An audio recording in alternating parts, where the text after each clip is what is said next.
Hello everyone, Dan here from the Next Issue Podcast. On today's video, I'll be doing a review for The Walking Dead, Daryl Dixon, Episode 2, Alouette. So this, I don't think this has a translation per se. It's kind of like the song. But in this show, Daryl's journey across a broken but resilient France as he hopes to find his way back home.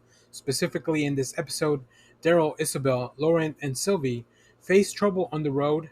Isabel remembers the day the Hungry Ones appeared, and Laurent struggles to fit in. This show stars Norman Reedus as Daryl Dixon, Clemence Poissy as Isabel, Louis Pierre Skirglucci Laura as Laurent. Apologies for all the French names that I can't pronounce, and Laika Blanc Francal as Sylvie. So yeah, that's not how you say any of those names except probably Norman Reedus. But before I get into spoilers, I think the episode really picked up a lot of steam. I I, as a longtime fan of The Walking Dead, even though I dropped off at some point, I've always come back to check out these new shows. Uh, I'm a big fan of like going back to revisit the world before the fall and like how different places saw that.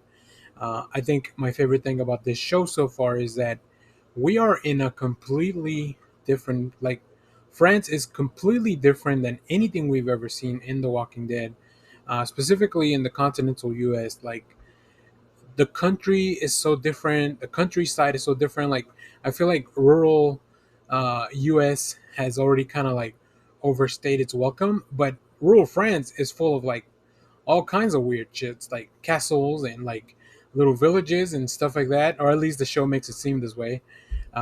So I think it's really fun to kind of have a new perspective because it shows you that you can still do new things with zombies. You can still have different threats, different kind of set pieces. We'll talk about one in the show for this week.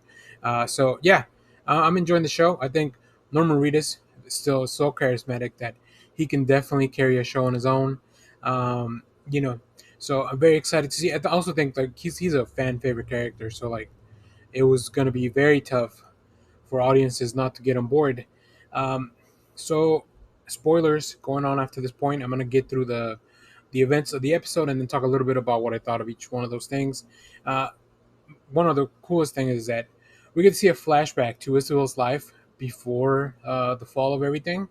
Uh, she was at a party and like this French disco, whatever, and it turns out that she has a lot of issues. Or at least she had a lot of issues before the fall. Um, she was a very troubled individual. She was a pickpocket. So definitely her life was not going the best, right? As she was walking by, I noticed something cool. I think she walked by there's like this walkway in the movie Inception that's very distinct, has a very distinct look. I never realized that they were. I guess at the moment the scene in Inception, Leo mentions you should never build from memory. So, but yeah, that was cool to see. This is also the beginnings of the infection and how everything kind of goes away. There's a really nice sequence where a subway goes by that Isabel's waiting for, and it just doesn't stop. Like it starts slowing down, but it doesn't fully stop like it should. And then meanwhile, Isabel looking from the outside from the platform into the subway, like you see all this chaos going on in the subway cart. I thought that was really cool. And then we finally get to see some zombies in France. A little bit of that. We get to see finally the opening credits, which I don't think we saw them in the first episode because usually the pilots don't have opening credits. I'll say this one, they're fine. They're a little. It's a lot of like Daryl kind of hanging out with like French stuff all around. Felt a little uninspired for me, but like it didn't hit like the main show opening, at least for the first few seasons. It's so iconic that it's kind of hard to top. And maybe they didn't even want to attempt to replicate something with that same feeling. So maybe that's why it feels a little off. All right, so we catch up back in the present with the group. They're trying to figure out the trip, trying to figure out the best way to go through the French countryside back to Paris, where they're trying to go. And they're kind of ambushed by this mask gang. They're wearing like the plague mask, and like it's very it definitely feels uh, like this gang, this capture skews younger, and then we'll see how young They really do, because it's a lot of like, it reminds me a lot of Peter Pan and like the lost kids, like how they all, very apocalyptic, but still like a kid made that outfit type of stuff. So they're ambushed by them. We figure out that this was a school where some of these kids, now orphans, were abandoned for various reasons, as everything happened. But they've just taken like the school and made it their own. They've made it their little community. We know that they had been guided by a teacher, but this teacher's now fallen ill. We'll definitely address more of that in the future. We have this really nice dinner moment. I think one of Norman Reedus' qualities is that he very quickly can like be have this like connection with younger characters, and be like, because he's a gruff, man, like, uh has this like, oh, I'm indifferent, but then sometimes you're not indifferent to kids, and he shows a little bit of his softer side, maybe remembering a little bit of like Judith or some of the other kids from the Commonwealth. So that's really good. Like, Norman Reedus is selling all this stuff very well. There's a beautiful moment where they have set up this, like a TV room where they use bikes to power their TVs, which is very ingenious. I thought that, like, for the fact that these kids are putting all this stuff together, I thought it was a really nice setup that would feel very kid centric, where like, yeah, they have the things that they need, but they also would care about like having fun, being entertained. So like somebody set up that, to create a little bit of electricity. So there's two kids pedaling while they put on an episode of Mork and Mindy, I think, which is really fun. I never thought I would see Robin Williams in The Walking Dead, so that was nice. Um, I will say it is one of the tricks that the show pulls, very clumsily, is, oh yeah, for some reason everyone in France speaks a little bit of English, and they choose to switch to English when Norman Reedus is around, which is weird. It's a little weird. Like, it doesn't. That part feels a little forced, but I could see how AMC wouldn't want to do a full show in French, right? With especially with that would alienate Norman Reedus a lot. So, yeah, that would be. I don't know. That part's a little clumsy, I think. We also get to see some clues to Lauren's past, and also this is the first time that Lawrence interacted with other kids and seeing some of the real world consequences. You know, before they get ambushed, they lost their mule, and Laurent was very attached to the animal. And later on, he finds that the zombies ate it, and he realizes that Isabel is telling him a few lies to protect him, or so she thinks. Now, we as the viewer, and I put a lot of stuff together very quickly, because in the flashbacks, as we flash back, we see that Isabel has a sister, and some kind of like maybe boyfriend, partner, whatever, and they're trying to escape Paris. Her sister turns out to have been pregnant at the time, and that's kind of when I knew, like, okay, I thought Isabel at the beginning was Lauren's mom, and the nuns just kind of like all said, this is the lie we're gonna tell him. Like, he's just whatever. His mom passed away, and now there was no father involved, and but it turns out that it was Isabel's sister. So it's they are blood related by blood. So uh, we get to see, like I said, some really interesting ideas.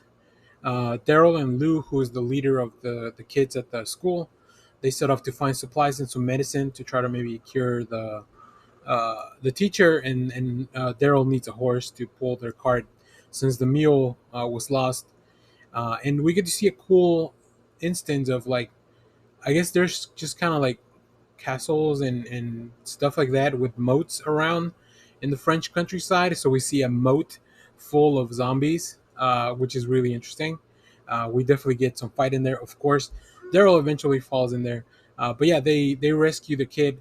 We run into another American person here that, to me, felt like the show was trying to reflect, this is what's going to happen to you, Daryl, if all you can be focused on is getting back home and never helping anyone and just being antagonizing to everyone else.